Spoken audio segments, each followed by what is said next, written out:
Bonjour messieurs, dames, soyez les bienvenus dans cet amphithéâtre de l'ESJ, l'École supérieure de journalisme de Lille. Pierre Savary, je suis le directeur de l'école, ravi de vous accueillir. Merci de votre présence, de votre intérêt pour l'école et pour ses différents parcours. Avant de laisser la parole à Olivier Abalin, qui est le directeur de l'Académie ESJ, dont vous allez parler ensuite et avec qui vous allez pouvoir échanger, un petit mot d'introduction très court, mais sur ce qu'est l'école aujourd'hui et un petit peu d'où elle vient et ce qu'elle est. Notre école est une école indépendante, associative, loi de 1901, à but non lucratif. Ce n'est pas le schéma le plus habituel dans l'enseignement supérieur en France aujourd'hui, mais c'est un schéma qui est le nôtre, auquel on tient, ce schéma associatif avec un conseil d'administration où les diplômés de l'école, les alumni, sont présents en nombre. Donc on n'est ni dépendant d'un ou de plusieurs actionnaires qui nous diraient ce que l'on doit faire, ni dépendant de l'État n'étant pas une école publique et donc, même si on a une reconnaissance évidemment depuis des décennies de l'État, mais pour autant cette indépendance-là, pour une profession comme le journalisme, nous semble être extrêmement important.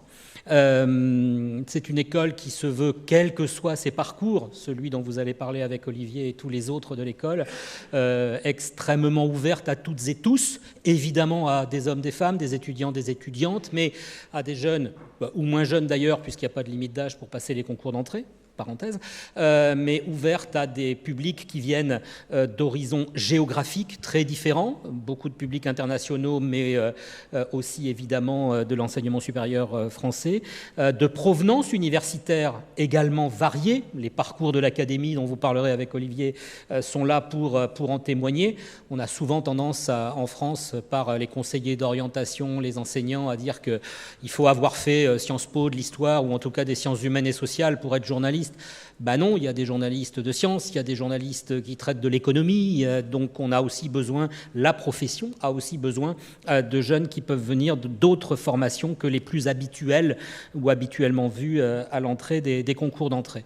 Nous sommes aussi ouverts à des jeunes venant de toutes conditions sociales. On a ouvert il y a 15 ans une prépa égalité des chances à destination d'étudiants boursiers pour pouvoir les aider dans toute la phase de préparation à l'accès aux écoles de journalisme, et donc avec un rétablissement d'égalité des chances. C'est un dispositif qui existe depuis plus de 15 ans maintenant et dont nous sommes contents. Et évidemment, de toute provenance idéologique, de pensée. L'amphi dans lequel vous êtes installés est un lieu que l'on veut, un lieu de débat, un lieu d'échange, un lieu où on peut argumenter, voire éventuellement s'affronter par des idées, et uniquement par des idées et pas par des invectives, mais c'est quelque chose auquel on tient également assez fortement à l'école. L'ESJ est une école centenaire. On vient de fêter le 100e anniversaire. Il y a 100 ans, c'était un diplôme unique. C'est aujourd'hui le diplôme valant grade de master qui existe et vers lequel amène l'académie, dans le parcours de l'académie dont vous allez parler. Pendant à peu près 70 ans, c'était le diplôme exclusif de l'école. Alors dans notre jargon, c'est le diplôme généraliste, historique, il y a souvent ces termes-là. Depuis une grosse vingtaine d'années, se sont greffés des parcours un peu plus particuliers, thématisés. C'est aujourd'hui la licence de journalisme de sport ou la licence de presse de proximité ou un master international en management des médias, et vous avez donc des parcours qui sont venus se greffer autour de ce master et qui existent encore aujourd'hui. C'est évidemment toute la préparation au concours d'entrée dont vous allez pouvoir parler, Olivier. C'est une ouverture vers d'autres professions que les journalistes, vers les scolaires, donc pas que des professions, vers les scolaires dans le cadre de l'éducation aux médias, vers des enseignants, des bibliothécaires, des acteurs sociaux avec lesquels on travaille sur la compréhension de la fabrique de l'information. La dernière illustration de cette volonté d'élargir un public, c'est l'école des narrations numériques, qui est un parcours que l'on a créé il y a 2 ans maintenant pour former des producteurs de contenu étant pour nous évident qu'aujourd'hui, il n'y a plus que les journalistes à diffuser de l'information, mais aussi d'autres publics, et notamment les producteurs de contenu. Voilà, dans un temps que j'ai voulu volontairement court, vous dresser un vraiment rapide, dans la limite du temps imparti, panorama de ce qu'est l'école aujourd'hui, pour vous permettre ensuite d'échanger sur le parcours de l'Académie ESJ. Vous savez que vous pouvez, si vous le souhaitez, ensuite visiter l'école, si ça n'a pas été fait avant, avec des groupes d'étudiants qui peuvent effectuer cette visite, ou bien vous avez des stands, je crois que celui de l'Académie est ici, si je ne me trompe pas, si vous souhaitez prolonger ensuite ces échanges. Merci beaucoup, je vous souhaite une bonne journée.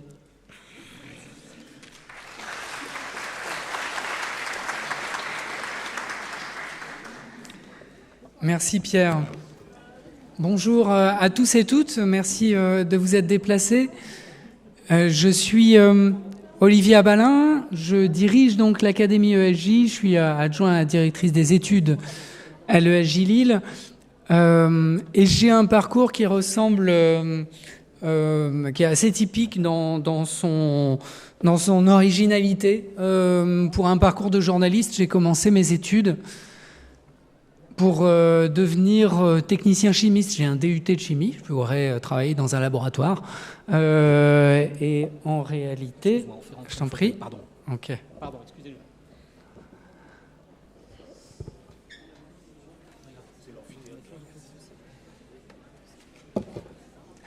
Allez-y, il n'y a pas de problème.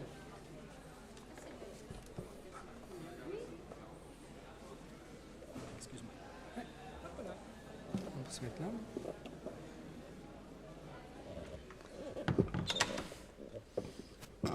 Et ensuite, j'ai fait une thèse en sciences du climat et de l'environnement, et puis je suis venu à l'école pour devenir journaliste scientifique, puis journaliste classique. Et en fait, l'ensemble, comme Pierre l'a dit, l'ensemble des savoirs sont importants dans le journalisme parce qu'on a à parler, ou en tout cas on prétend en tant que journaliste pouvoir parler collectivement de l'ensemble des sujets, pouvoir couvrir l'ensemble des sujets d'actualité. Et le premier propos des parcours de préparation qui sont hébergés par l'école, ici l'Académie ESJ, c'était d'agréger tous ces savoirs et de permettre à des étudiantes et étudiants inscrits à l'université dans une trentaine de parcours licences différents de se retrouver ici, d'avoir une culture générale d'ensemble qui soit très diversifiée pour devenir journaliste dans un deuxième temps. Et c'est de ça dont on a besoin. En pratique, en fait, la moitié des 35 000 titulaires de la carte de presse en 2024, et si on va au-delà des titulaires de la carte de presse, qui n'est qu'un sésame, un moyen de prouver rapidement que l'on est journaliste, il y a probablement 50 000, peut-être 70 000 journalistes globalement en activité chaque année en France. La moitié n'a pas suivi de formation au journalisme, j'allais dire proprement dite. Donc on se détend tout de suite, même si on rentre pas ni à l'Académie ESJ ni à l'ESJ Lille, il est possible de devenir journaliste. Quelqu'un comme Fabrice Arfi, qui est le chef des enquêtes à Mediapart, il a validé son bac, il a intégré une formation journaliste pendant 2 mois, je crois 3 mois, et puis il est parti. C'était pas l'ESJ, c'était une formation privée à Lyon. Il est parti et il s'est lancé dans la profession. Et aujourd'hui, il en est là où il est, dans un des médias les plus qui dispose de la plus belle audience en France. Donc, c'est encore possible d'accéder à ce métier sans avoir fait de formation dédiée, mais c'est probablement plus long, plus dur, et c'est pour ça qu'il y a une centaine de formations en journalisme en France. La plupart comme l'a dit Pierre, sont reconnus par l'État. Hein, c'est reconnaissance par l'État dans les formations, c'est pratiquement une autodéclaration. Mais 15 ont un label particulier. On dit qu'elles sont reconnues par la profession. Et en fait, c'est une commission qui est formée de journalistes et de représentants des médias qui va vérifier que ces formations correspondent à un certain nombre de critères. Il y en a aux alentours d'une dizaine. Le ESJ Lille a fait partie des 2 écoles avec le CFJ à Paris à avoir cofondé ces critères. Et parmi ces critères, on retrouve le fait qu'on a une formation qui est assurée par des intervenants qui sont journalistes en activité. À 80%, nos intervenants, ils sont 400 à fréquenter l'école chaque année. Nos intervenantes et intervenants sont journalistes en activité, peut être au Monde, à BFM, à Mediapart, à Disclose, à Brut, dans des médias de réseaux sociaux, dans des médias plus traditionnels, qui viennent à l'école, et c'est le deuxième critère, former leurs futurs confrères et consoeurs par la pratique. Par la pratique, se dire que ce sont des sessions de 1 à 5 jours, parfois un petit peu plus, quand on parle d'une session enquête par exemple, dans lesquelles on va, sur une semaine complète, accompagner les étudiants, faire accompagner les étudiants par des membres, par exemple de la rédaction de TF1 pour faire un journal à la façon de TF1. Avec le premier jour, on sort, on fait une conférence de rédaction, on va sur le terrain, on ramène des images qui ne sont pas vraiment exploitables parce que c'est la première fois qu'on sortait avec une grosse caméra. Et le deuxième jour, on va le refaire. On revient avec des images qui sont à peu près exploitables, mais il manque encore des petits fondus, des petites images d'illustration. On va recommencer le surlendemain, et puis l'actualité, elle a évolué, hein. Donc on refait une conférence de rédaction et on recommence le lendemain pour là avoir des images qui sont peut-être qui commencent à pouvoir être valorisées dans le cadre de ce qu'on ferait en journal télévisé avec une personne qui est en plateau. Le 4e jour, ça commence à ressembler franchement à quelque chose. Le 5e jour, on fait un beau débrief et on se donne rendez-vous dans 1 mois et demi ou 2 mois pour refaire à nouveau une session jusqu'à ce que ça soit quasiment diffusable à coup sûr. Okay, c'est comme ça qu'on se forme à l'ESJ Lille, au point que le premier jour du master à l'ESJ Lille, réellement le premier jour, on va envoyer nos étudiants sur le terrain par groupe de 2 ou 3 avec pour mission de ramener 2 sujets. Voire un sujet qui serait éventuellement publiable. Et ce qu'ils et elles ne savent pas, c'est que le lendemain, on va leur demander de le faire vraiment. Et donc ça, c'est comme ça qu'on apprend à l'ESJ Lille. On apprend en faisant, avec l'accompagnement de professionnels qui font ça tous les jours. On est en quelque sorte en mini-stage toutes les semaines. Donc il y aura un mini-stage sur le journal télé, un mini-stage enquête, investigation source ouverte, un mini-stage data, investigation sur les données, un mini-stage réalisation d'une vidéo de réseau social, etc., etc., à chaque fois en suivant bien sûr l'actualité. Alors le corollaire de tout ça, et c'est un 3e critère, c'est qu'on a des liens étroits avec la profession. J'ai dit 400 intervenantes et intervenants, journalistes professionnels qui fréquentent l'école chaque année, plus de 5000 diplômés depuis la création de l'école. Ça fait un réseau auquel nos étudiantes et étudiants ont accès. L'un des premiers réflexes quand on arrive en session pour donner des cours à l'ESJ, c'est de mettre son 06 au tableau, puisque vos étudiants qui sont, alors on fonctionne par groupe de 15, ils sont pas très nombreux, vous les envoyez sur le terrain. Si jamais ils ont une galère sur le terrain, il faut qu'ils puissent vous joindre. Et ce 06, vous allez le garder, évidemment, peut-être même toute votre carrière. Ces contacts, vous allez les garder pour peut-être prolonger, une fois que vous êtes sorti d'école, une enquête qui était commencée à l'école, ou fouiller une idée et la proposer à ce média-là, avec qui vous avez déjà un petit peu travaillé quand vous étiez à l'école, proposer une idée dans le cadre d'une collaboration ponctuelle. Ça, c'est le 3e critère, les liens avec la profession. Et puis, 4e critère, mais là, il est naturel pour une école comme l'ESJ, c'est de disposer de matériel qui est au niveau de celui qui est attendu par les professionnels, des studios, des caméras, des ordinateurs, des logiciels qui sont ceux que vous retrouverez quand vous arrivez ensuite en rédaction. Et c'est ce qui explique que les médias soient de plus en plus fassent de plus en plus appel à nos diplômés, plutôt qu'à des diplômés d'écoles non reconnues, parce que c'est intéressant pour eux d'avoir dans leur rédaction des jeunes diplômés qui à la fois sont formés sur les nouveaux médias, les nouvelles façons, les nouvelles techniques, par exemple liées à l'intelligence artificielle, avec le recul qu'il faut avoir dessus, et à la fois capables de se saisir d'un sujet, de partir en reportage et de rendre le soir même un contenu qui soit diffusable dans le journal du soir, si je prends l'exemple d'un journal télévisé.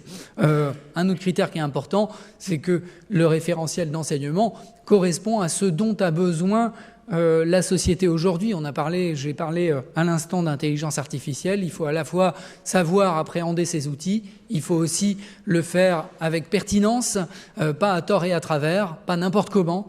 Il faut avoir du recul sur ces outils-là et savoir les maîtriser. On a des enseignements également de déontologie avec des études de cas déontologiques pour confronter nos étudiantes et étudiants à la vie réelle des journalistes. Pierre en a parlé, je ne vais pas beaucoup m'étendre là-dessus.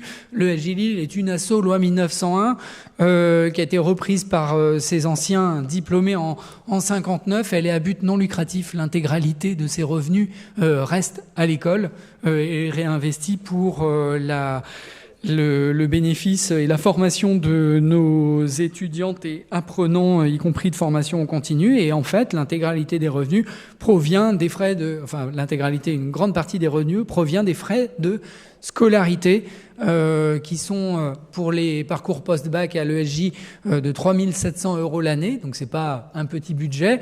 En fait, c'est de 0 à 3 700 € l'année, puisque lorsqu'on est boursier 5, 6, 7, c'est 0 €. Lorsqu'on est boursier 2, 3, 4, c'est 1000, 1200 et 1400 €. Quand on est boursier 0 bis, on a encore un tarif adapté, je crois de l'ordre de 2800 €. Le 3700 €, c'est pour les 2/3 de nos étudiants qui ne sont pas boursiers ou boursières, ok ? Mais 1/3 d'entre elles et d'entre eux sont boursiers et boursières et bénéficient de ce tarif adapté. L'école est en pratique gouvernée littéralement par ces étudiantes et anciens étudiants, puisque la majorité des membres du conseil d'administration est formée d'anciens et anciennes de l'école. Et on a en plus des représentants des étudiantes et étudiants de tous les cursus. Alors à l'ESJ Lille, on a plusieurs degrés de formation ou d'initiation au journalisme. Le premier, c'est la prépa de découverte et d'initiation au journalisme Académie ESJ. Le deuxième, ce sont les formations de niveau licence pro. Licence pro, c'est en fait une année de licence 3, une 3e année de licence, qui va être consacrée à la découverte d'un domaine particulier du journalisme. C'est pour ça qu'on propose, par le biais de cette licence, de diplômer et d'envoyer dans la profession des étudiants déjà formés à 19 ou 20 ans, par le biais d'une seule année de formation. En journalisme de proximité, ça ne prend qu'un an, parce qu'on forme uniquement aux médias écrits, que ce soit sur le web ou imprimé, mais vous occupez que des médias écrits, et donc c'est pour ça qu'on le fait en 1 an au lieu de 2 ans, et c'est pour ça que c'est disponible dès 19 ans. Ça vous permet d'être journaliste, d'avoir votre carte de presse au mois de janvier. Si vous êtes en terminale dans 3 ans, vous pouvez déjà être dans ce métier par le biais de cette filière qui dispose du plus beau taux d'insertion professionnelle de l'école, 85 à 90% en fonction des années. On est en partenariat avec plus de 200 titres en France. Ça va de la Voix du Nord au Phare Dunkerquois, en passant par le Courrier de l'Ouest ou le Courrier des Sables, par exemple, pour ceux qui viennent du Grand Ouest. On a énormément de partenaires et l'ESJ Lille est la seule école parmi les écoles disposant d'une formation dite reconnue par la profession qui dispose d'une formation dédiée au journalisme de proximité, d'où son succès. On a également une formation au journalisme de sport. Là aussi, c'est qu'en 1 an, parce qu'on s'occupe que de sport, mais une formation par la pratique, tout média, télé, radio, vidéo, podcast et bien sûr presse écrite pour devenir là aussi journaliste à 19 ou 20 ans, mais il n'y a pas de limite d'âge, vous pouvez tout à fait devenir journaliste de sport par ce biais en intégrant la formation à 30 ans par exemple. Et puis la formation plus classique de l'école, qui est la formation de grade master, auquel on accède après 3 années d'études supérieures sur concours, avec une première année indifférenciée où on a les premiers éléments méthodologiques, déontologiques et pratiques de formation au métier du journalisme, et puis une 2e année où on se spécialise. Aujourd'hui, on a 6 spécialités, ça évolue assez régulièrement en prise avec les demandes de la société et des métiers et des médias.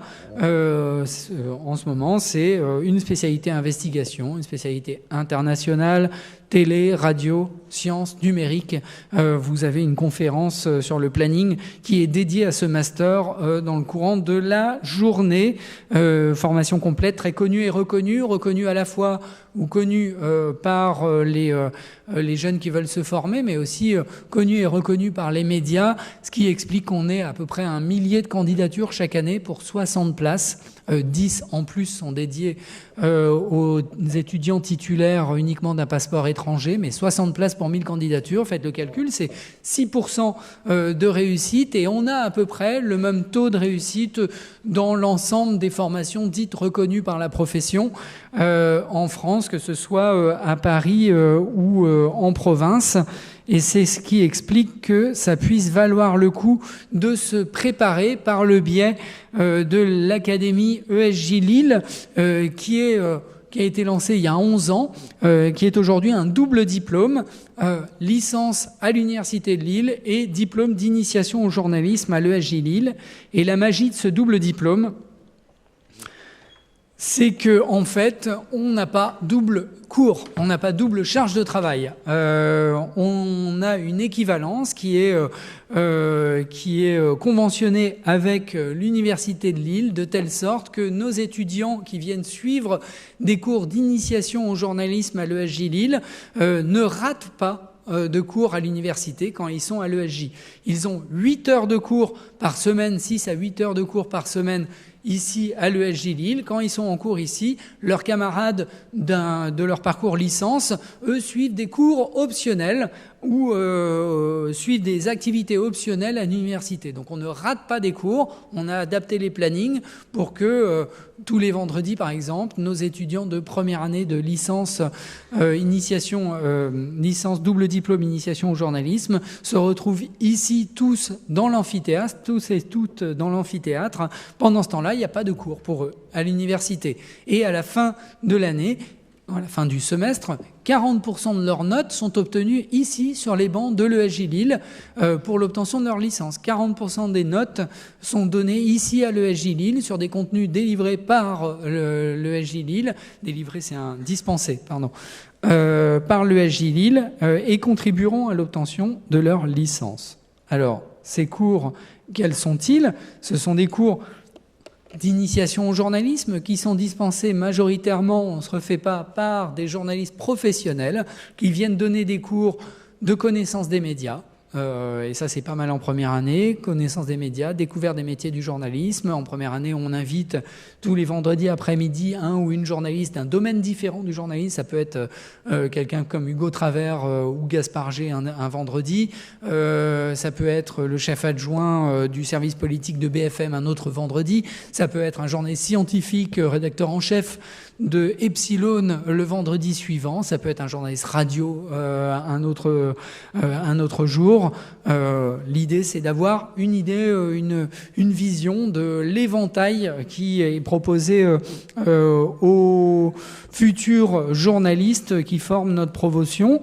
On a des enseignements de culture générale de l'actualité qui sont là aussi donnés par des journalistes. Le correspondant du Monde à Lille donne des enseignements sur les actualités de société. La correspondante de Radio France Internationale à Washington et New York donne des enseignements sur l'ONU et globalement l'actualité internationale. Là, ça se fait en visio, évidemment. On ne va pas la faire venir. Ça serait terrible pour le bilan carbone de l'école. On ne la fait pas venir tous les jeudis soirs à l'école. Mais en contrepartie, du coup, on a accès même au couloir et à la salle de presse de l'ONU. Littéralement, elle a fait ça l'an dernier en ouverture de l'année. Les étudiants étaient choquée qu'elle se balade comme ça avec son ordinateur dans les couloirs de l'ONU et ça lui plaît beaucoup de les surprendre comme ça. Ça, ce sont les enseignements qu'on a. Il ne s'agit pas de montrer les couloirs de l'ONU, mais de faire un cours pour acquérir des connaissances sur le fonctionnement de la géopolitique internationale, des cours qui sont donnés en même temps avec des illustrations sur les métiers du journalisme. On a des cours de littérature et journalisme journalisme qui sont souvent donnés soit en compagnie, soit directement en compagnie d'eux, ou soit donnés directement par des auteurs ou autrices d'ouvrages, soit qui parlent de journalisme, soit qui font œuvre de journalisme. Alors par exemple, on a invité une année Valentin Gendreau qui a publié un ouvrage en immersion dans une équipe de la BAC qui s'appelle Flic, qui était intéressant. C'est un journaliste qui a tué sa condition de journaliste pour aller faire cet ouvrage et qui est intervenu ici à l'Académie, qui a rencontré nos étudiants pour parler de sa démarche et des questions éthiques que ça lui a posées aussi, de trahir en quelque sorte ses collègues avec qui il a travaillé dans une équipe de la brigade anticriminalité pendant 6 mois, et pourquoi il l'a fait.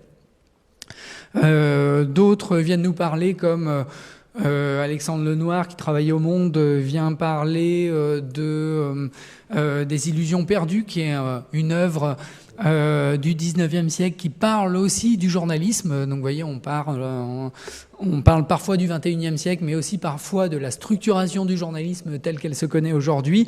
C'est un cours dans lequel on va essayer de faire des parallèles entre aussi la situation du journalisme au 19e siècle et aujourd'hui.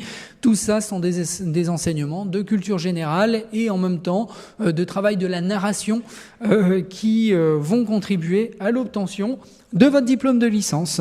Et puis, on a aussi les moyens à l'ESJ Lille d'accompagner chacun ou chacune de nos étudiants dans leur orientation, de les conseiller. On verra un petit peu plus tard comment on s'y prend. Mais à l'ESJ Lille, 38 salariés, donc c'est plutôt une petite structure qui accueille 800 journalistes, 800 étudiants, donc un taux d'encadrement assez important qui nous permettent de mettre en place des entretiens individuels et de suivre nos étudiantes et étudiants dans la recherche de stages ou le développement de travaux personnels en s'appuyant sur le matériel mis à disposition par l'école.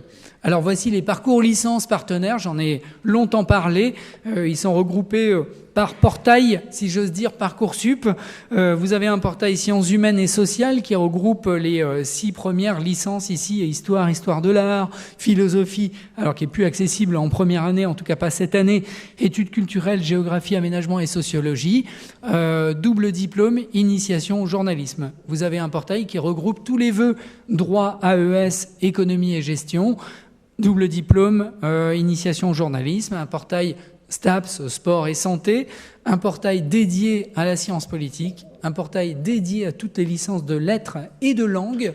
Vous voyez qu'on a, je crois, 11 langues partenaires. Et c'est tout nouveau, un portail, on est très fiers de ça, qui regroupe 3 licences de sciences expérimentales, qui ouvre sur 8 licences ensuite en 2e et 3e année de sciences expérimentales, donc maths, physique, chimie, sciences de la vie et de la terre. Tous ces savoirs-là, on va les retrouver dans l'amphi à l'issue de la phase de sélection pour des cours d'actualité, de connaissance du monde des médias, des cours d'anglais donnés également par des experts des médias anglo-saxons. Mais la phase de recrutement se passe sur Parcoursup par portail. En pratique, par portail, ça veut dire que si vous souhaitez candidater, par exemple, en histoire ou en géographie, double diplôme, initiation au journalisme, vous n'avez qu'un seul vœu à formuler dans le portail sciences humaines et sociales, que vous voyez en haut à gauche. En revanche, si vous voulez postuler en histoire de l'art et en sciences politiques, comme ce sont 2 portails différents, cela comptera pour 2 vœux différents. OK ?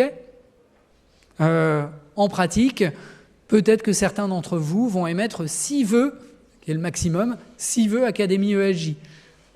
Un dans le portail sciences expérimentales, un dans le portail sciences politiques, etc., etc. OK ? Le défaut de ce système, qui est lié au fait à l'afflux de candidatures, le défaut de ce système, c'est que quand vous candidatez en histoire, double diplôme, initiation au journalisme, si vous n'êtes pas prise dans le double diplôme, initiation au journalisme, vous ne serez pas reversé en histoire. Il faut que vous candidatiez aussi en histoire toute seule. OK ? Donc si vous êtes intéressé par l'histoire et par le journalisme, vous aurez 2 vœux à produire. Un vœu en histoire tout seul, en sécurité, et un vœu en histoire, double diplôme, initiation au journalisme. On reviendra là-dessus, parce que je vous ai pris un peu par surprise là, et il faut vraiment attacher sa ceinture pour comprendre ce système-là. On reviendra dessus dans la phase de questions. Voilà la composition de la licence 1 l'an dernier. Vous voyez qu'il n'y a pas encore les sciences expérimentales, parce que c'est un partenariat qui arrive cette année à l'Académie. Voilà la composition. J'avais pas vu que vous ne voyiez pas l'écran, je suis désolé. Voilà la composition d'une licence typique. Vous voyez que le plus gros contingent est formé d'étudiants en sciences politiques, mais c'est à la fois le plus gros contingent et à la fois il est parfaitement minoritaire dans la promo, qui est formée aussi de licences d'histoire, de licences de géographie, de licences d'anglais, de licences de philosophie, etc. Donc chacun doit se sentir à sa place, et d'ailleurs les thèmes abordés en cours d'actualité vont balayer l'ensemble de ces champs d'activité. En tout cas, c'est ce qu'on essaie de mettre en place. Alors le rythme de ces 3 années, c'est... J'ai peur que... Non, ça fait qu'une demi-heure. Il est vraiment organisé en 3 phases. Une phase de sensibilisation où on rencontre en première année beaucoup de journalistes, une vingtaine à peu près, ou une trentaine, qui vont venir rencontrer nos étudiants, avec une phase également de réalisation d'un dossier de découverte des métiers. C'est très important ça en première année.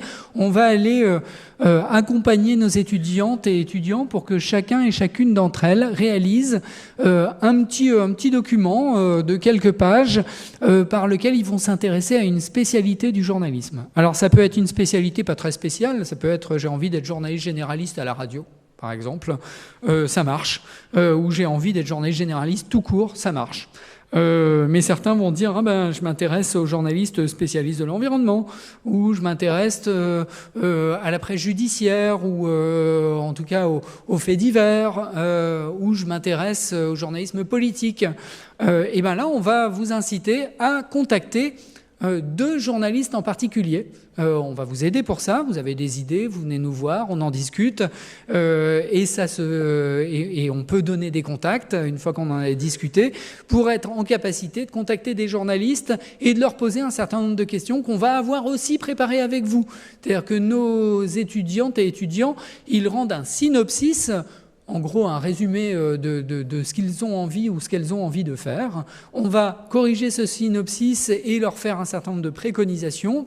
À certains, on va leur dire « prenons rendez-vous pour en discuter » parce qu'il y a certains éléments que vous devez avoir compris avant de vous lancer. Et puis derrière, au 2e semestre, on le réalise, le synopsis. Et donc, on va le transformer en un dossier. On va prendre contact avec les journalistes qu'on avait choisi d'interviewer et réaliser une petite interview d'1 heure qui sera rendue sous format papier. Et derrière, une analyse de ce qu'on a appris par le biais de ce dossier de découverte de métier. Il y a aussi une étude de documents sur cette spécialité ou sur le journalisme. Pour ça, nos étudiants peuvent s'appuyer sur les contenus mis à disposition par la bibliothèque de l'école et par le bibliothécaire de l'école, Jérôme Delavenne, qui anime en plus un compte de réseau social sur une interface qui s'appelle Scoop.it, par lequel il surveille l'actualité des médias. Et là, toute l'année, on a ce travail qui est très important, qui permet à nos étudiants de se rendre compte de ce qu'est effectivement la spécialité qu'ils ont choisie. Alors c'est assez épatant, Des fois, je racontais tout à l'heure, lors de la précédente conférence, l'un des premiers dossiers, une des premières années où j'ai corrigé un dossier, je suis tombé sur un dossier de quelqu'un qui voulait être journaliste d'investigation, une étudiante qui voulait être journaliste d'investigation et qui me dit parmi les 2 journalistes, j'aimerais bien interroger Élise Lucet. Alors je me suis dit ok, alors très bon choix, mais bon courage, parce qu'elle est quand même très occupée. Elle l'a eu. Et depuis, chaque année, on a au moins 1 ou 2 étudiants qui décrochent un entretien. Alors des fois c'est 1 heure à la terrasse d'un café, des fois c'est par téléphone, avec Élise Lucet. Et c'est vraiment le reflet de cet exercice, c'est tentez, faites-le. Faites-le parce que les journalistes ont un gros défaut, mais qui peut être aussi une grande qualité quand même quand on s'intéresse à ce métier. En général, on est assez fiers de ce qu'on fait. Et donc, en fait, on adore parler de ce qu'on fait. Et ça, c'est très chouette pour les étudiants des parcours de découverte au journalisme, parce que c'est quand même assez fréquent, je vais dire quasiment une fois sur deux, quand ils contactent un journaliste même qui a une petite ou une grande notoriété, ces journalistes vont essayer de s'arranger pour, trouver une demi-heure ou une heure pour vous rencontrer, vous avoir au téléphone, pour parler de ce qu'ils font. Et ça, c'est super. Et c'est le principe de cet exercice de première année. Alors après la première année, on a eu l'eau à la bouche, en quelque sorte. Éventuellement, on a développé des projets personnels. On a emprunté les studios de l'école pour enregistrer son propre podcast sur les résultats, du LOSC, par exemple, qui est un club de foot de la région, ou sur la santé des étudiants, etc. On va animer un blog en venant demander des conseils à l'équipe pédagogique, mais essentiellement, on est en forme de découverte. En deuxième année, on va rentrer dans une forme un peu plus de pratique, où là aussi, on va vous mettre quand même, c'est uniquement de l'initiation, on va pas essayer de vous former pour que vous deveniez des parfaits journalistes, mais on va vous faire pratiquer certains types de production journalistique, certaines missions de journalistes, pour que vous sachiez un petit peu ce que c'est d'aller faire une interview sur la Grand Place, sur par exemple la piétonisation intégrale de la Grand Place, qui a été mise en place en juillet, sur l'arrivée des nouvelles rames du métro, donc en mode un petit peu reportage, pour contribuer notamment au matinal de Radio Campus. Radio Campus, c'est 40 à 60 000 auditeurs et auditrices le matin. Et bien, du lundi au vendredi, de 7h à 8h, ce sont nos étudiantes et étudiants de deuxième année de l'académie qui sont à la fois au micro, mais aussi en régie. Ils vont se relayer sur tous les postes de la matinale. Donc, il y a celui ou celle qui va animer la matinale, il y a celui ou celle qui va la réaliser, c'est-à-dire faire en sorte de mettre tout le monde en musique. Il y a celles ou ceux qui vont prévoir la programmation musicale, parce qu'il y a des petites pauses musicales dans une matinale, sinon on n'a rien pour absorber les imprévus. Vous avez celles ou ceux qui vont utiliser, j'ai dit, le matériel en régie pour faire des enchaînements qui sont nickel. Alors, en début de semestre, parce que ça fonctionne par semestre, effectivement, après 3 semaines de formation, des fois, ça dérape un peu. Mais à partir du mois de mars, ça sera nickel. Vous verrez, si vous voulez les écouter, allez sur Facebook ou bien vous tapez Radio Campus Lille, ou si vous êtes dans la région, vous vous connectez sur 106.6, vous entendrez des voix un peu mal assurés en début de semestre des fois, et qui gagnent en assurance au fur et à mesure que ça avance, et des contenus de bonne qualité, de reportages qui sont proposés par nos étudiants avec le soutien et le support de 3 journalistes radio. Parce qu'on ne se refait pas. On est à l'ESJ Lille, et donc on apprend par la pratique au contact de journalistes intervenantes et intervenants. Idem sur la réalisation de reportages audio, de reportages vidéo, photos et écrits pour un site internet qui s'appelle lechatillonlille.fr. Alors à l'issue de cette deuxième année, et grâce aux entretiens qu'on a régulièrement avec nos étudiants, on va pouvoir se poser la question de la pertinence d'aller vers une troisième année qui est là beaucoup plus en mode préparation au concours, ou bien de se dire, en fait, moi j'adore ma licence de droit, je ne crois pas, peut-être que je deviendrai journaliste plus tard, mais j'ai envie, dans un premier temps, de devenir juriste.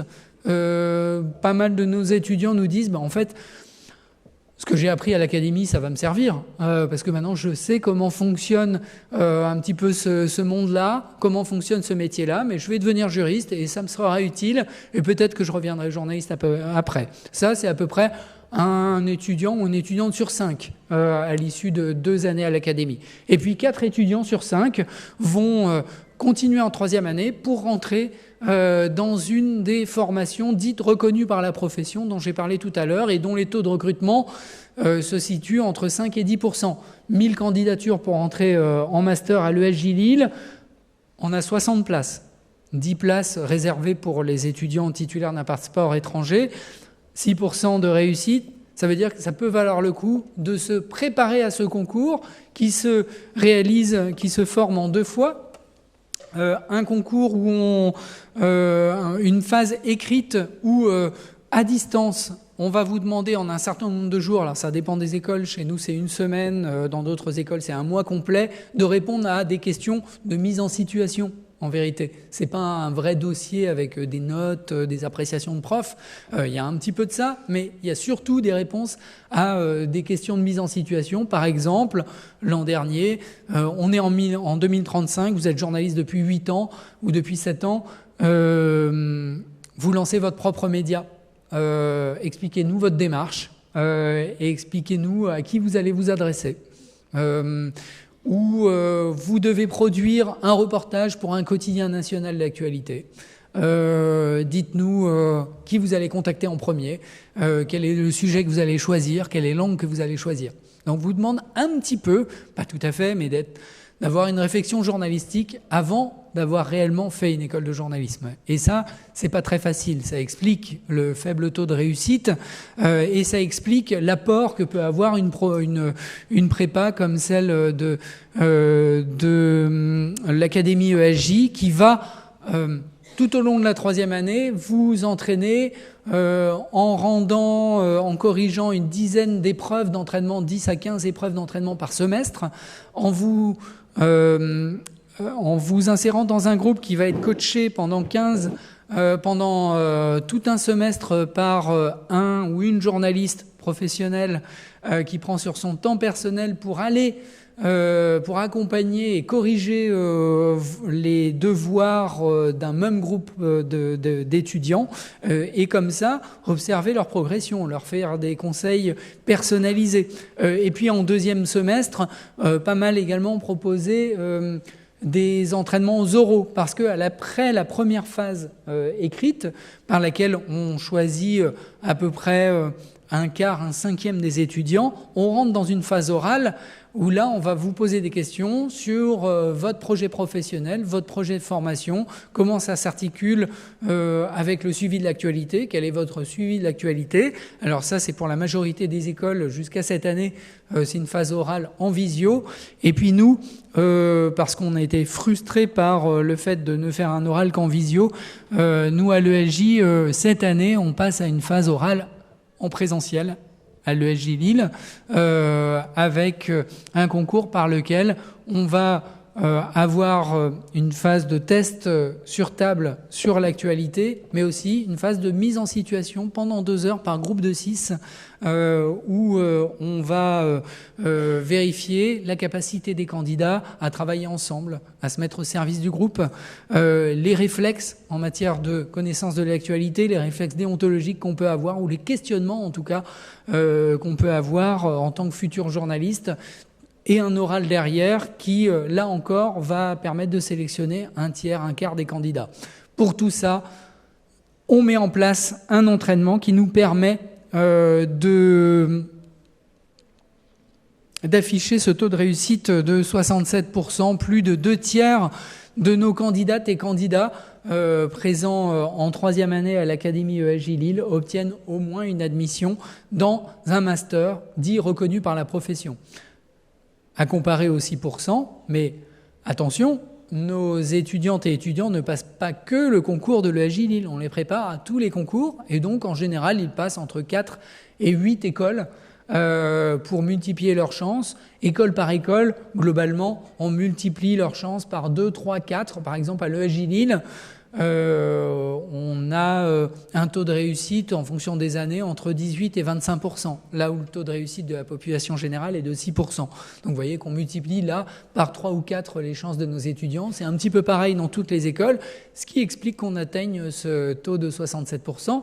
Alors vous me direz, que deviennent les 32,6% qui n'ont pas obtenu d'école? Eh bien, à 95 ou 100%, ils ont obtenu leur diplôme de licence. Parmi tous les étudiants de l'Académie ESJ qui rentrent en première année, 95 et 100% certaines années valident leur diplôme de licence à l'université. Alors on s'appuie pour ça sur l'accompagnement qu'on met en place. On a le dossier métier, ce qui permet un petit peu de se motiver et de faire preuve d'initiative. On a surtout un entretien particulier chaque semestre avec un membre de l'équipe pédagogique, j'allais dire un entretien obligatoire chaque semestre. Ça nous permet d'aller chercher les plus timides, mais c'est au moins un entretien. C'est-à-dire que lorsqu'il y a besoin de plus, l'équipe est disponible pour rencontrer chacun et chacune. Et ça, c'est très très important, en particulier en première année. Les 3/4 de nos étudiantes et étudiants ne viennent pas des Hauts-de-France. Donc viennent au-delà de 200 km et sont arrivés à Lille parce qu'ils étaient intéressés par le parcours initiation au journalisme en double diplôme avec l'université de Lille. Et bien quand vous arrivez, que vous avez 17 ans et demi ou 18 ans, vous arrivez, je ne sais pas, de Dax par exemple, et que vous devez apprendre comment fonctionne cette ville en termes de transport, comment fonctionne le RU, restaurant universitaire, comment fonctionne le partenariat avec l'université, comment fonctionne l'université, cette espèce de grand paquebot de 70 000 à 80 000 étudiants. Ça peut être pas mal d'avoir un entretien régulier avec un membre de l'équipe ici à l'ESJ qui peut vous orienter vers les services de la ville quand vous vous demandez comment souscrire un étudiant, un abonnement au service de transport par exemple. Donc la ville de Lille vient 2 fois par année ici rencontrer nos étudiants, tenir un stand pour montrer l'ensemble de ses services. Parfois on a aussi un petit coup de mou, vous savez, au cœur du mois de novembre, là, il fait pas toujours très beau, on va pas se mentir, à Lille. Ça peut valoir le coup aussi d'avoir un petit relais, d'être orienté vers un soutien psy. On a un partenariat à la fois avec une maison qui s'occupe des ados et des étudiants au centre-ville de Lille, avec un cabinet de psy qui peut mettre à disposition des entretiens gratuitement grâce au partenariat qu'on a mené avec eux. Et puis après, ça peut être aussi des questionnements sur l'orientation, sur comment je dois m'organiser. Tout le monde, j'ai l'impression que tout le monde fait un stage. Moi, j'ai même pas commencé à faire mon CV. Comment je fais ? Et en fait, on en parle, on accompagne, on passe. C'est tout le sel de notre métier.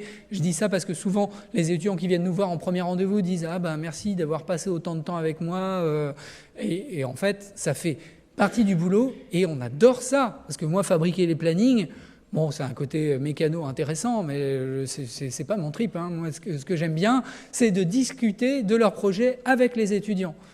C'est d'accompagner, d'accueillir des intervenants et de faire en sorte que la rencontre se passe bien. C'est l'humain en fait qui nous intéresse en tant que journaliste et en tant que responsable pédagogique.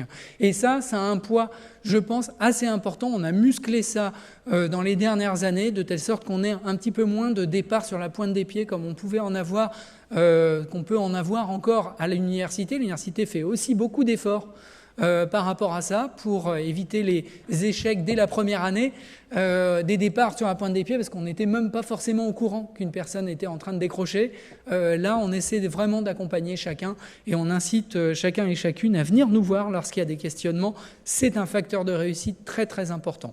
Et puis, autre facteur motivant peut-être, c'est la possibilité de partir en césure à l'étranger, aussi éventuellement pour un projet en France, parfois un service civique par exemple, en fin d'année de première année ou plus souvent en fin de deuxième année.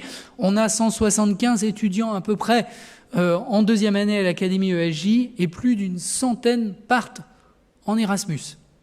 Par le biais de notre partenariat avec l'université, c'est une grande université qui a beaucoup de partenaires dans le monde entier. Donc on a des petites colonies de l'Académie ESJ qui s'installent chaque année à Valparaiso, au Chili par exemple, en Corée du Sud, au Canada. On accompagne, on a un service international qui les accompagne dans la configuration de leur candidature, mais l'Université de Lille est également extrêmement bien outillée pour cela.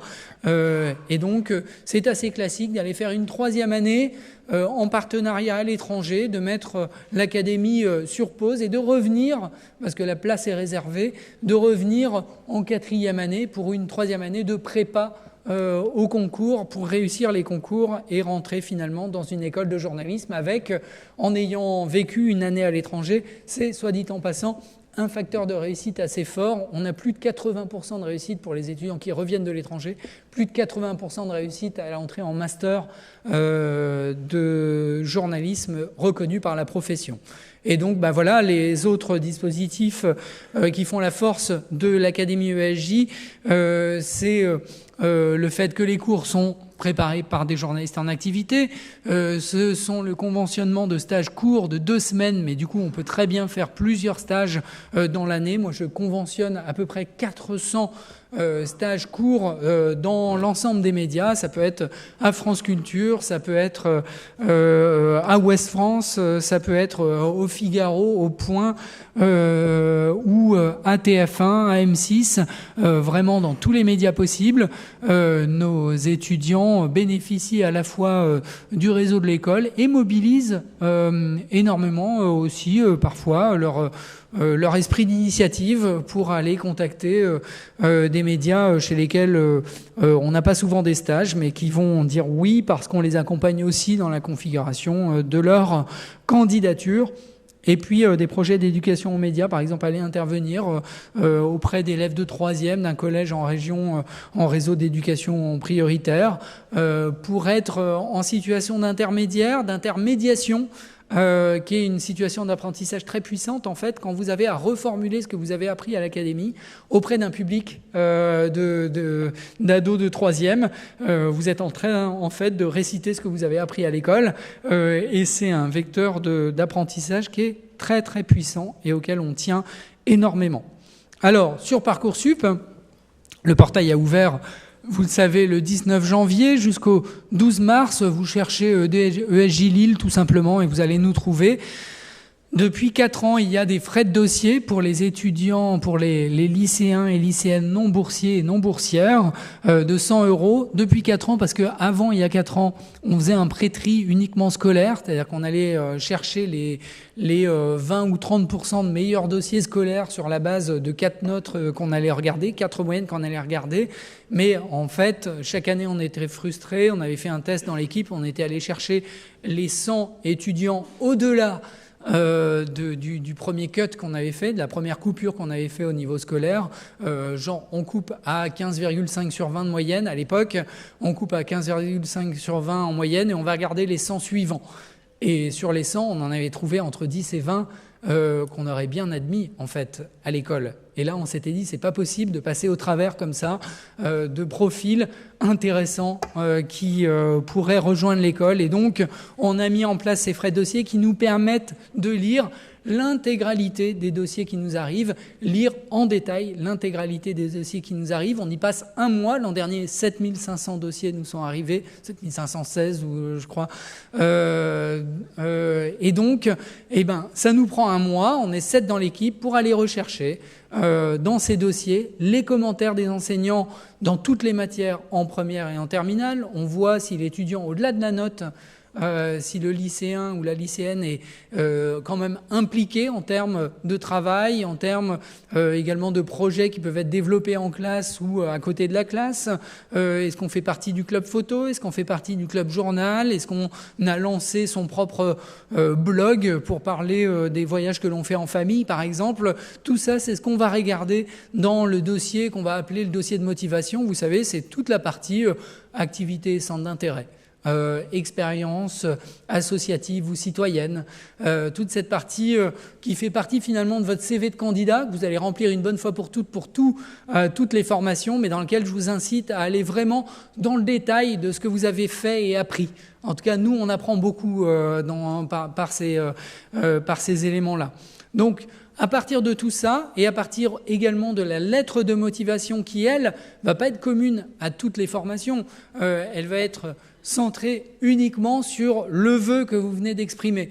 Donc, une lettre de motivation que vous allez faire, dans laquelle vous allez expliquer, je vous conseille en tout cas d'expliquer votre intérêt pour le journalisme, votre curiosité pour cette profession, peut-être ce qui vous y a amené, y compris le visionnage de vidéos ou de comptes de réseaux sociaux qui parlent de journalisme, par exemple. Vous avez beaucoup de journalistes qui racontent leur enquête, je ne sais pas, sur, par exemple, l'affaire Fillon ou le financement de tel ou tel parti politique ou une enquête sur le détournement de financement octroyé au crédit carbone, etc. N'hésitez pas à aller dans le détail. Il y a pas mal de contenu sur Internet qui vous parle de ces thématiques-là. Vous pouvez nous en parler dans la lettre de motivation. Ça, la partie motivation, la partie projet de formation, ça sera 50% de la note. On va donner une note sur 20. Qu'on va mélanger à parité avec une note sur 20 formée de vos notes pures. Vos notes pures en français, en anglais, en histoire-géographie et la moyenne générale. Donc en fait, toutes les matières comptent, mais on va prendre ces 4 moyennes-là, trimestre par trimestre. On va l'agréger avec un poids plus important à mesure qu'on s'approche du bac et un poids plus important pour la note de français. Donc, si vous avez bien écouté, la note du bac de français, c'est la note qui compte le plus lourd. Okay, mais pas de panique. Quand je dis c'est la note qui compte le plus lourd, on a à peu près 36 critères, 36 coefficients.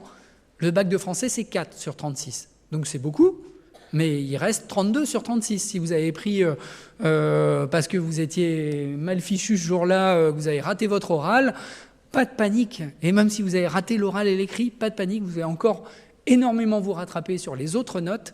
Et surtout, vous allez pouvoir vous rattraper sur le projet de formation, la note de projet de formation, donc ce qu'on lit de votre attitude en classe, dans les bulletins scolaires, ce qu'on lit dans votre lettre de motivation, ça sera une note qui va peser plus lourd. Pourquoi ? Parce que la note scolaire, 95% des notes, elles sont entre 12 et 18. On a très peu de profils qui sont au-dessus de 12 et mine de rien, on a assez peu de profils aussi qui sont au-dessus de 18 et mine de rien, on a assez peu de profils aussi qui sont en dessous de 12. Okay ? Donc vous ne faites pas une grosse différence. Par contre, la note lettre de motivation, projet de formation, etc., elle est entre 0 et 20. On ne met pas des zéros pour être des sadiques. On met 0 quand on pense que l'étudiante ou le candidat ou la candidate se trompe de filière, qu'elle assimile totalement communication et journalisme, par exemple. Ou à des étudiants, ça arrive chaque année, qui nous disent « Moi, je veux être journaliste pour être journaliste de sport, pour défendre tel ou tel sport. » Le twirling bâton, par exemple, parce que je pense que c'est très important le twirling bâton et il faut que je défende le twirling bâton. Ben, vous ne serez pas journaliste. Vous allez être une super communicante de la Fédération des sports de glisse ou des sports de glace. Super, mais ça ne sera pas à l'académie. C'est pas ça qu'on va vous faire découvrir comme métier, donc vous vous trompez. Okay ? Et à l'inverse, donc ça c'est à peu près un dossier sur 10, et à l'inverse, à peu près un dossier sur 6 ou 7, on va mettre 20 sur 20 parce qu'on se dit « Ah mais là, cette candidate, il faut qu'elle découvre le journalisme parce que ça ferait une excellente journaliste. » Et donc, entre un 0 et un 20, je peux vous dire que vous allez remonter la file. 7500 candidatures l'an dernier, un 20, ça vous est remonté de 1400 places. Donc, on gagne énormément de possibilités. Alors, on a 170 places à l'ESJ Lille, à l'Académie ESJ Lille, en première année, 180, pardon, à l'Académie ESJ Lille, 7500 candidatures l'an dernier. D'abord, l'an dernier, il y a beaucoup de candidatures qui se sont trempées, qui avaient pas vu qu'il y avait des frais de scolarité. Là, cette année, c'est beaucoup plus explicite parce que vous pouvez régler les frais à la fois de candidature. Les frais de candidature, vous pouvez les régler directement sur Parcoursup. Donc, vous ne pouvez pas passer à côté. Je pense qu'on aura moins de candidatures globalement. Et puis surtout, de toute façon, il y a beaucoup de désistements parce que comme tout un chacun, vous allez émettre 5, 6, 7, peut-être 10 vœux et vous serez prise à l'Académie ESJ, mais peut-être aussi dans une autre structure qui vous intéresse et vous allez laisser tomber votre vœu à l'Académie et faire le bonheur d'un étudiant ou d'une étudiante qui est un petit peu après sur la liste d'attente. Concrètement, en moyenne, à l'Académie ESJ l'an dernier, on a émis une proposition d'admission à un dossier sur 4, 25%. OK ? 25% de réussite. Certains portails qui étaient très demandés, par exemple sciences politiques, double diplôme, initiation au journalisme, on a eu beaucoup de demandes, 4600 demandes pour 50 places. Okay ? Là, on a dit oui à un dossier sur 14. Donc c'est un taux de recrutement qui est assez faible. Mais si on va sur sciences humaines, par exemple, qui sont des licences extrêmement pertinentes quand on veut devenir journalisme aussi, histoire de l'art, sociologie, géographie, aménagement. Là, on a dit oui à un dossier sur 3, plus d'un dossier sur 3. Donc, lancez-vous, peut-être émettez un petit peu plus qu'un vœu, même si vous êtes sûr de vouloir faire de la science politique. Allez regarder le programme d'histoire, allez regarder le programme peut-être de lettres modernes qui pourrait vous intéresser pour voir si vous voulez suivre les enseignements d'initiation au journalisme, si ça vaut pas le coup quand même de tenter ces vœux-là. Ok, est-ce que j'ai encore un conseil? Oui, j'ai un petit conseil. On peut aussi rentrer par la bande, si j'ose dire, sans avoir été pris ou sans avoir candidaté sur Parcoursup. On peut aussi rentrer en deuxième ou en troisième année directement. En deuxième année, vous aurez des enseignements de compensation. On va vous faire, par exemple, réaliser le dossier de découverte des métiers dont j'ai parlé tout à l'heure, que vous n'aurez pas fait en première année. C'est important pour nous que vous le fassiez quand même. En deuxième année, des enseignements de rattrapage également en connaissance de l'actualité. Et vous pouvez arriver en deuxième année avec là un poids scolaire, du scolaire qui est encore moins important, c'est normal, vous avez déjà fait une première année d'enseignement supérieur, et un poids plus important qui est apporté à votre projet de formation, à votre motivation et à votre connaissance des métiers du journalisme. Là, on a 30% d'admission globalement, une trentaine de places qui s'ouvrent et 90 dossiers qui nous ont adressés pour un accès direct en deuxième année. La différence avec l'accès en première année, c'est qu'il faut avoir un oui de l'université en plus du oui de l'ESJ. En première année, l'université nous fait confiance pour tout. Ils nous disent, OK, si l'académie a dit oui, c'est oui pour nous. OK ? Donc si je suis prise en histoire, double diplôme, initiation au journalisme, la licence d'histoire va automatiquement m'inscrire dans la partie histoire de ce double diplôme. Okay ? En deuxième année, si je suis prise en japonais, double diplôme, initiation au journalisme, et que j'ai jamais fait de japonais avant, évidemment, les responsables pédagogiques de japonais vont pas adorer l'idée et ils vont éventuellement vous admettre, mais en disant il va falloir que vous rattrapiez les choses, ou alors vous dire bah non, vous devriez recommencer en première année. Ok ? Voilà, on en arrive aux questions. J'ai un petit peu de retard. Foire aux questions. Est-ce que vous avez quelques questions auxquelles je pourrais répondre ? Allons-y.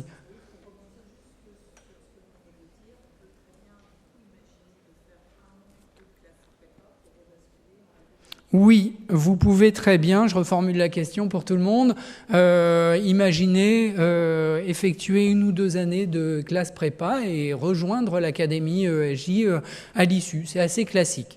La difficulté quand on a fait 2 années de classe prépa, c'est qu'on bosse tellement en prépa, donc ça c'est chouette, on est habitué à bosser beaucoup, il y a de la rigueur et tout ça, qu'on n'a pas beaucoup le temps de faire des stages ou de découvrir les métiers du journalisme ou le monde du journalisme. Donc nous, on va vérifier à l'entrée en 3e année en particulier, parce que l'année est très courte en 3e année, on commence à passer les concours en janvier, donc on a presque uniquement le premier semestre ou à la limite jusqu'en février pour faire un stage. On va vérifier qu'il y a déjà quelques petits stages ou quelques petites approches du journalisme quand même si on était en prépa, avant d'arriver en 3e année. 2e année, c'est un peu plus cool. On se dit, on a encore la 2e année pour accompagner vers le stage. Mais oui, c'est possible, tout à fait. Oui ?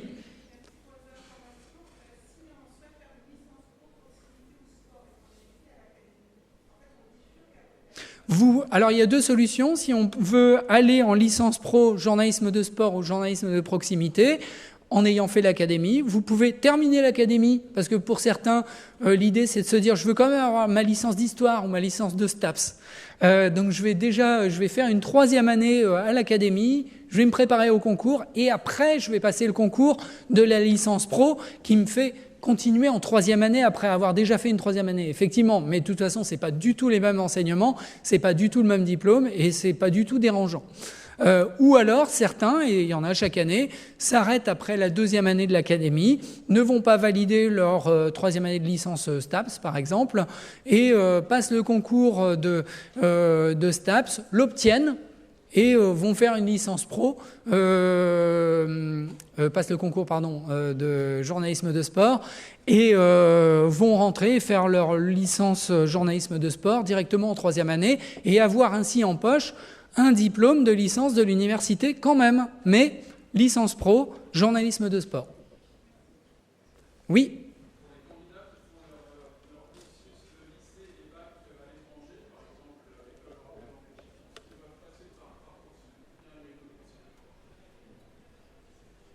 Alors, les candidats qui font un cursus à l'étranger, notamment en Belgique, vous passez également par Parcoursup.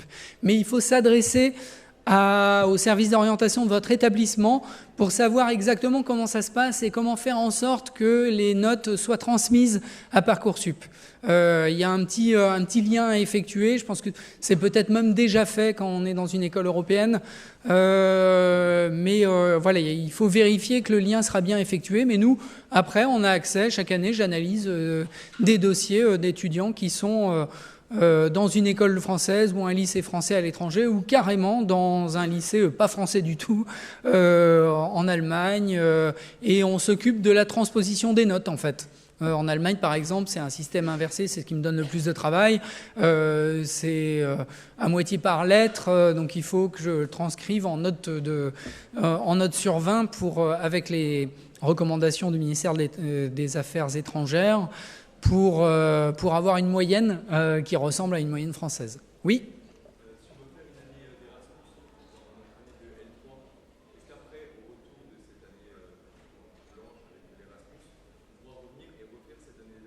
Oui. Donc si on part en Erasmus en L3, qu'on est à l'étranger, qu'on n'est pas donc à l'Académie ESJ, quand on revient, est-ce qu'on a notre place réservée à l'Académie pour l'année de L3 de prépa ou pas? Alors oui, elle est réservée. Après, quand vous partez à l'étranger, certains décident de valider leur licence directement à l'étranger là-bas et de ne pas revenir à l'Académie en se disant « je vais passer les concours ». Allez hop. Je vais me préparer un petit peu de mon côté, ou je vais souscrire à une préparation à distance, et je vais pas faire la 3e année académie, je vais essayer de rentrer. Chaque année, ça se compte sur les doigts d'une main, c'est pas mal quand même.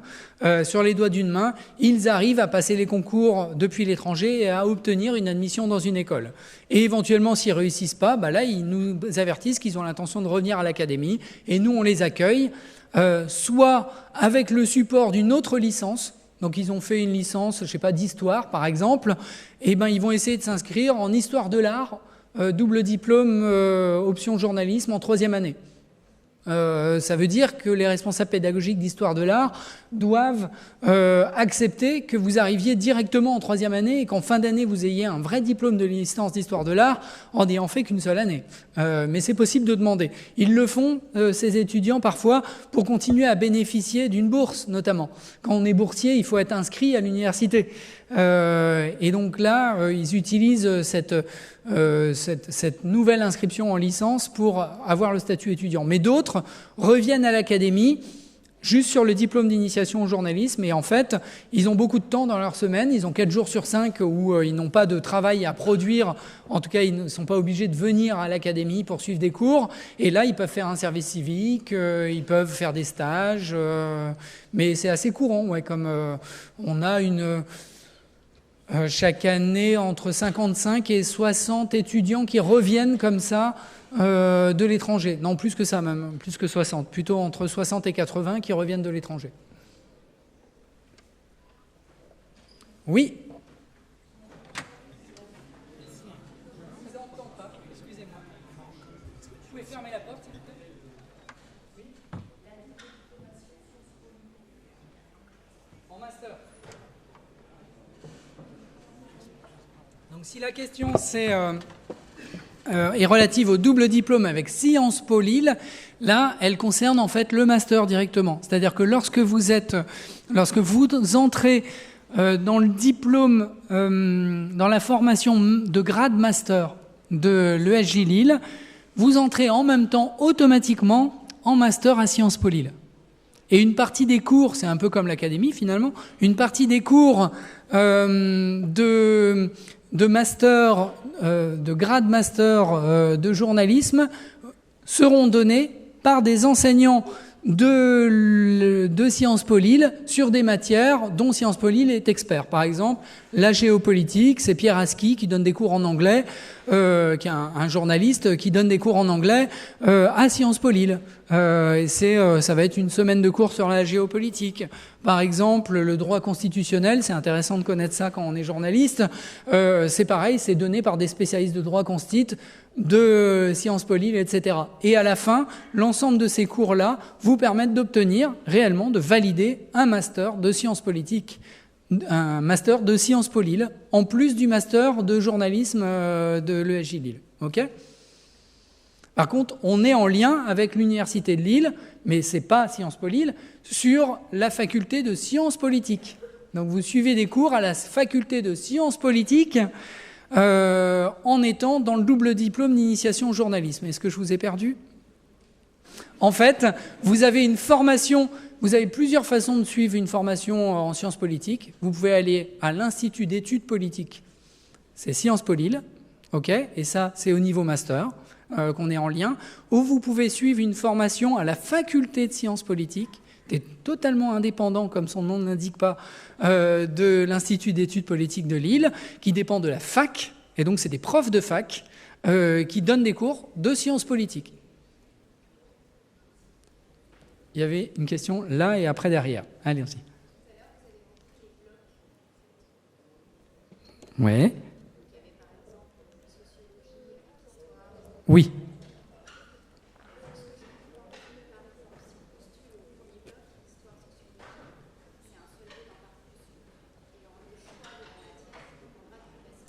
Voilà. Attendez.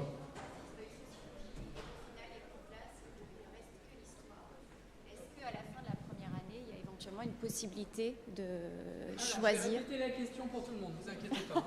C'est une question intéressante. Quand on postule dans le premier bloc en haut à gauche, après je vous demanderai de faire circuler le micro si on y arrive, en haut à gauche, vous avez envie de rejoindre par exemple l'histoire, vous êtes admis dans ce premier bloc, mais il n'y a plus de place en histoire, il n'y a plus que de la place qu'en sociaux. Qu'est-ce qui se passe ? Ça ne se passe pas, ça. Si vous êtes admise en histoire, vous aurez de la place en histoire. Si vous êtes admise dans ce bloc-là, dans ce portail qui rassemble histoire de l'art, etc., ensuite vous avez un choix intégral dans ces licences-là, de la licence que vous allez rejoindre. Si je pousse l'argument jusqu'au bout, on a 59 places dans ce portail-là. D'accord ? Sur les 6 licences, sur les 5 parcours licences, on a 59 places. Les 59 pourraient s'inscrire en histoire. Alors j'aurais des clignotants qui s'allumeraient, j'aurais la fac d'histoire qui m'appellerait tout le mois de juillet en disant mais comment on va faire tout ça, mais la vérité c'est ce qui se passe. Donc à peu près dans la cohorte on a entre 20 et 30 étudiants chaque année qui s'inscrivent en histoire, mais on ne sait pas si ça sera 20 ou 30. Voilà. Merci. Ah, il y avait une question derrière, monsieur à lunettes, vous pouvez faire circuler. Non, mais c'est très gentil, merci. Merci. J'ai vu que vous avez créé l'école des narrations numériques. Tout à fait. En 3 ans. Est-ce que c'est comparable ? Est-ce que pour quel projet professionnel finalement il vaut mieux faire l'ENN par rapport à l'académie ? Et est-ce que l'ENN permet de rebasculer sur le master ? Alors oui, pour la dernière question. Le master est ouvert à toutes les formations Bac+3. Donc vous pouvez passer le concours du master dès lors que vous avez validé un Bac+3 quelque part, a fortiori à l'ENN. C'est une formation qui s'adresse aux étudiants ou aux candidates ou candidats qui s'intéressent à la création de contenu, principalement sur le web ou sur les réseaux sociaux, sur les smartphones, mais qui ne sont pas absolument certains de vouloir devenir journalistes. Donc on est plus qu'à l'académie sur les outils techniques que sur la méthodologie, la connaissance du monde des médias, etc. On est plus dans une approche par les outils, ok ? Mais rien n'empêche de faire une première année à l'ENN, par exemple, et de s'intéresser au journalisme et de vouloir aller vers le journalisme et de candidater à l'Académie ESJ en 2e année, si l'université accepte l'équivalence. Et peut-être qu'en études culturelles, parcours culture et médias, il serait possible de bifurquer de l'ENN vers études culturelles, double diplôme, initiation au journalisme. Okay ? Donc c'est possible dans ce sens-là. La grosse différence avec l'Académie ESJ, c'est qu'à l'ENN, vous êtes 100% à l'école. C'est un bachelor qui ne dépend pas de l'université. Il n'y a pas de cours à l'université. Tout se passe à l'école. Ok ? Voilà, je pense que j'ai répondu complètement. On va aller chercher. Alors, le micro glisse là et puis après je vous le passe. Ça ira ? Ok. Oui, bonjour. Si notre étudiant n'arrive pas à être sélectionné pour l'Académie ESJ, est-ce qu'il existe une prépa en distanciel ?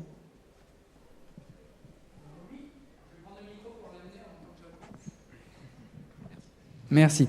Oui, il existe une prépa en distanciel, mais là seulement en troisième année. Donc là, sans condition d'accès autre que les frais d'inscription, effectivement. De mémoire, c'est 1 490 € l'année. On appelle ça la télépréparation. Comme son nom l'indique, c'est la préparation en distance. Ça s'approche un petit peu du dispositif académie sur certains points, c'est-à-dire que comme à l'académie, vous avez une dizaine de devoirs d'entraînement, vous êtes suivi tout le temps par un même ou une même journaliste qui suit un groupe un petit peu plus gros, mais il n'y a pas, en revanche, de cours en présentiel, il n'y a pas de conventionnement de stage, donc c'est l'académie light et à distance. Mais oui, c'est possible.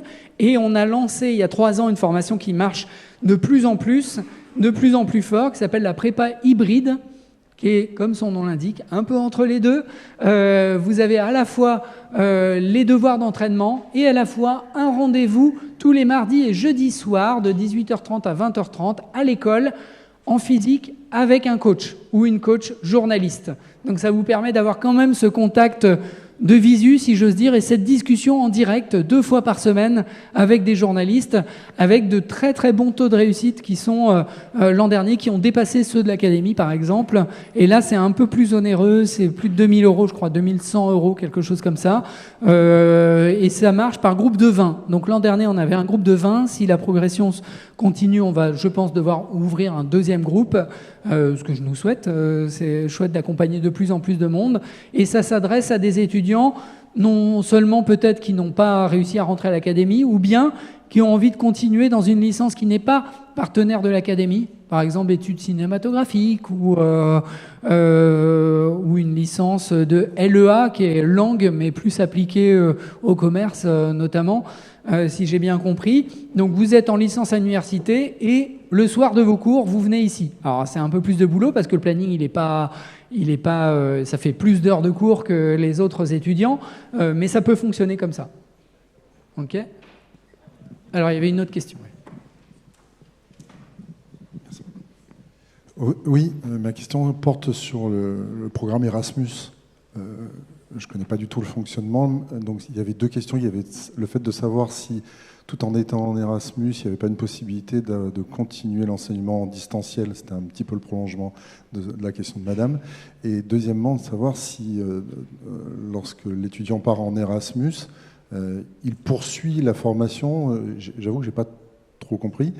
Ou est-ce qu'il peut valoriser à travers un stage dans le journalisme? Enfin, comment on peut valoriser Non, pendant cette période Erasmus.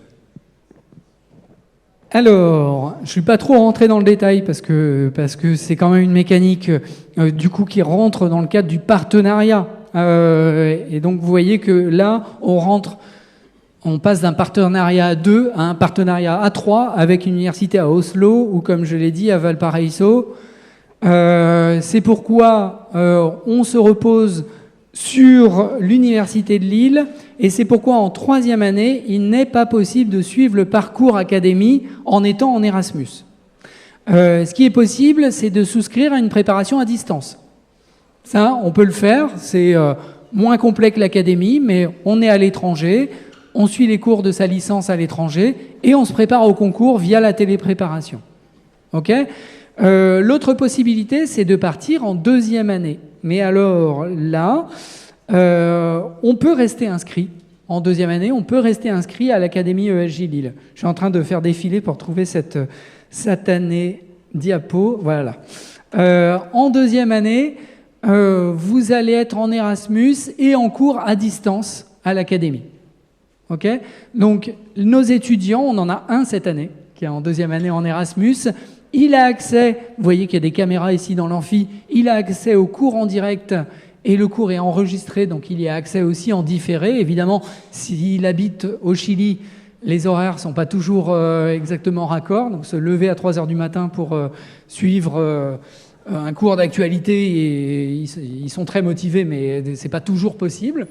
Ils ont accès à des enseignements adaptés pour ce qui est des TD, donc un suivi à distance et en asynchrone, comme on dit, c'est un gros mot du monde universitaire. Les cours sont préparés, l'étudiant s'en saisit et il fait un rendu dans un 2e temps qui sera corrigé par des enseignants dédiés. L'expérience est quand même pas tout à fait la même. Je dirais que c'est quand même un peu dégradé par rapport à une deuxième année, puisque vous voyez bien qu'on a des matinales à Radio Campus. Alors, il est possible parfois de les faire intervenir en duplex, c'est un peu classe, on l'a fait avec un étudiant qui était à Prague notamment sur Radio Campus, mais là aussi en termes de timing c'est pas toujours possible, voire en termes d'équipement. Donc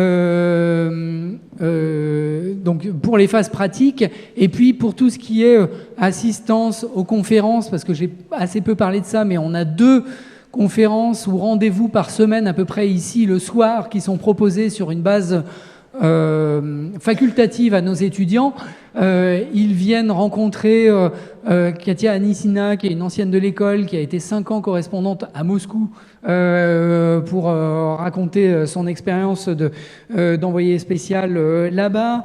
Ils peuvent venir rencontrer des prix Albert Londres qui viennent fréquenter l'école pour raconter leur démarche, comme Antoine Védéier par exemple, qui est venu parler d'un travail qu'il avait fait sur les chercheurs d'or en Malaisie. Tout ça, c'est une infrastructure, un environnement école auquel ils n'ont pas accès quand ils sont en 2e année. Mais on ne ferme pas la porte. Oui ? J'ai pas très bien compris votre question. Est-ce que c'est envisageable une double licence à côté de l'académie, en plus de la double licence ? Ben, non, en fait, les doubles licences font pas partie du partenariat. Vous avez vu la liste de l'ensemble des parcours partenaires. Il n'y a pas de parcours double licence parmi ces... Sinon, ce serait une double licence, parcours double diplôme. C'est too much. Enfin, ouais, non, on n'a pas mis ça en place. Pour Parcoursup, vous avez dit qu'un dossier sur 3, en gros, était accepté pour le double parcours avec licence Histoire-Géographie et 1 sur 14 pour le double parcours avec Sciences Po. Qu'en est-il pour le double parcours avec Droit et Sciences Éco, par exemple ? J'ai travaillé mes chiffres. J'avais une diapo qui les résumait et j'ai oublié de la mettre. Je suis désolé, donc c'est pour ça que je les ai en tête. Vous m'avez dit Droit et cogestion, c'est à peu près 1 sur... entre 30 et 35%, donc on est aussi à 1 sur 3. C'est un portail qui a à peu près 800 candidatures pour 22 places, mais là aussi pas mal de désistements. Donc c'était comme ça l'an dernier. Même question pour STAPS. Alors là, STAPS c'est comme sciences politiques, c'est-à-dire que c'est un parcours qui attire énormément, et donc on est à 1 sur 14. Ouais. Et il y a très peu de désistements, enfin il y a assez peu de désistements en STAPS. C'est-à-dire qu'en général, sur les 15 premiers, on a fait notre liste d'étudiants. C'est un parcours tellement atypique, STAPS et journalisme, que c'est tout de suite pris. Même question au niveau des langues un petit peu particulières comme le russe par exemple ou le japonais. Quels sont les taux d'admission ? Ah ben là, vous êtes dans le parcours lettres-langues. Donc là, on a 40% d'admission. Et si vous êtes admis dans lettres-langues, vous pouvez choisir, mais c'est catalogue, vous pouvez choisir portugais, japonais, russe, chinois, comme vous voulez. Il n'y a pas de... Ce qui est pas sans poser quelques petits soucis à mes collègues de l'université qui voient débarquer tout d'un coup un étudiant en journalisme alors qu'ils n'en avaient pas eu depuis 5 ans, mais bon, ça va, ça se passe bien. Non, il ne faut pas avoir absolument pratiqué la langue avant, c'est peut-être le petit défaut, mais comme c'est moi et mon équipe qui lisons le dossier et la lettre de motivation, vos résultats en langue n'ont pas du tout pesé en fait. Donc on analyse votre dossier uniquement sur la base de votre intérêt pour le journalisme, l'académie, votre connaissance un petit peu de ce que vous pourriez y faire, etc. Donc, et l'université est assez habituée quand même à voir arriver des parcours scolairement plutôt bons, mais qui n'ont pas de premiers éléments de connaissance du russe. Le parcours russe, par exemple, il est très accessible en première année. Est-ce qu'on a fait le tour ? Une dernière petite question. Merci. Justement, sur le parcours, on parlait, donc on doit vous adresser donc un CV et un projet motivé. Et si on veut proposer d'autres choses, est-ce qu'on peut comment on fait pour vous les transmettre ? Alors, je reprends la question parce que c'est pas la première fois qu'on me parle de CV. Est-ce qu'on vous a demandé un CV concrètement, ou est-ce que j'ai mal Non. Ok. Donc il y a une partie activité et centre d'intérêt. J'ai dû dire c'est un peu comme un CV que vous adresseriez à tout le monde. Ça va être de façon détaillée toutes les activités que vous avez mis en place, etc. Et ça sera commun à toutes les formations. Il y a effectivement la lettre de motivation, là qui sera propre uniquement à votre vœu Académie ESJ. Et dans cette lettre de motivation, vous mettez tout ce que vous voulez, y compris des liens, par exemple, vers une boîte de dépôt où vous avez mis des lettres de recommandation, des productions de blogs, des choses comme ça. Aucun problème. Il faut juste penser à l'accessibilité de ce contenu. C'est-à-dire que si vous faites une boîte de dépôt, il ne faut pas que ça soit fermé à tout le monde ou bien uniquement sur autorisation. Parce que moi, si le 28 avril ou le 6 mai, je me mets à lire les dossiers, vous savez, on y consacre un mois, mais on essaie d'avancer, hein. Et si je clique sur le dossier, on me dit « Ah, vous devez demander une autorisation », je ne vais pas la demander parce qu'elle va m'arriver un jour plus tard, il faudra que je revienne au dossier, je n'ai pas le temps de faire ça. Donc il faut vraiment faire attention, quand on met des liens externes, il faut qu'ils soient réellement accessibles. Et sinon, ce n'est pas un drame. Si ce n'est pas accessible, faut pas non plus... voilà, c'est pas accessible, on se dit « Ah, bah c'est dommage », mais ça sera pas zéro. Hein. Ok, très bien. Merci à vous.